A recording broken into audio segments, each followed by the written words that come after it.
जसं एखादा अलार्म हा आपल्याला अडचणीत आणू शकतो, तुम्हाला सगळ्यांनाच माहिती आहे की बऱ्याच जणांना सवय असते सकाळी उठताना एक अलार्म लावतात.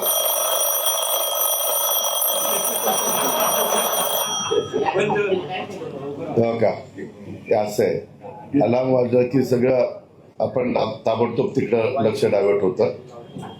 ह्याच्या पाठीमागचं कारण हेच आहे की लोकांना जे अडचणी येतात ह्या अलार्म तिथलं जे काही प्रशासन आहे त्याच्याकरता त्यांचा वाजला पाहिजे आणि त्याच्यातनं त्या अलार्मची नोंद घेऊन त्यांनी ताबडतोब त्या समस्येचं निरसन केलं पाहिजे, ती समस्या सोडवली पाहिजे.